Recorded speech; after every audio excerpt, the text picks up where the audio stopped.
suspected community transmission confirmed Wednesday of last week in California to now at least 7, including the country's first death, a man in his 50s in Washington state. New cases being reported in California, Oregon, Washington state, Rhode Island, and Illinois over the weekend. Some were travelers back from affected countries, including South Korea and Italy, and others are connected to known cases. But the rest are raising alarm about how widespread the disease here may now be. A nursing care center in Kirkland, Washington, near Seattle, has 2 confirmed cases, 1 resident and 1 healthcare worker. There are also more than 50 people under investigation there who have shown symptoms. And just about an hour ago, California health officials confirmed 2 cases among healthcare workers who treated that initial patient last week.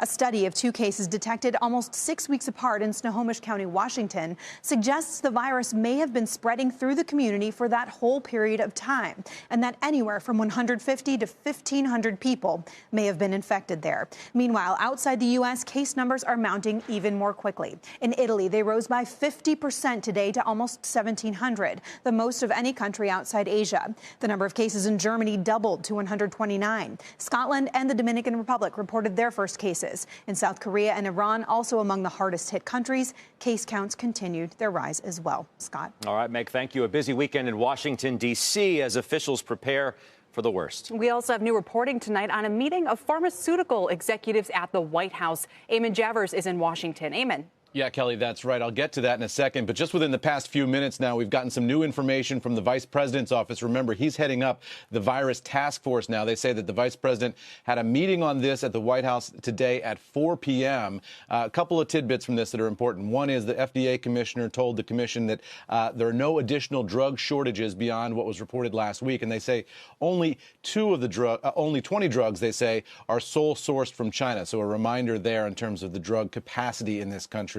Also, they're saying that they're preparing assistance to state and local communities by the CDC, and they're preparing measures now for screening outbound passengers from Italy, South Korea, Iran, and China. So all that taking place in the vice president's 4 p.m. meeting today on this subject. This follows yesterday's announcement by the vice president of additional travel concerns. Here's what he said. The president today has authorized the State Department to increase the travel advisory for Americans to level 4. We are urging Americans to not travel to the areas in Italy and the areas in South Korea that are most affected by the coronavirus.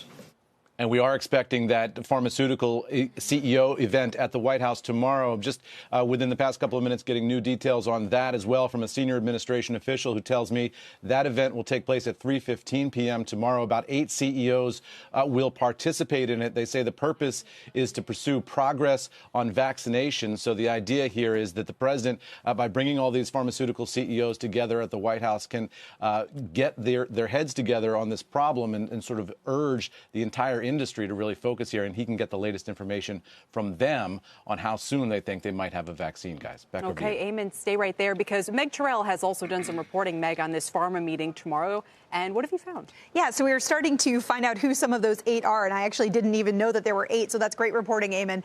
So far, we've heard about 4 companies that are going. We know that Sanofi Pasteur's head of research, Dr. John Shiver, is going to be there. Johnson & Johnson's head of research, Dr. Paul Stoffels, will be there. Moderna, that's a smaller biotech that has been partnering with the U.S. government in developing a vaccine and seems to be in the lead. Their CEO, Stefan Bancel, is going to be there. And I also just learned that Pfizer is going to be there, guys. We don't know who from Pfizer yet, and it's interesting because that is one company that has not announced that they are working in this space. So perhaps the White House is trying to reach out to companies more broadly to try to see what kind of response there can be. Important that they're getting such a big collection together. I know you'll be all over that as well.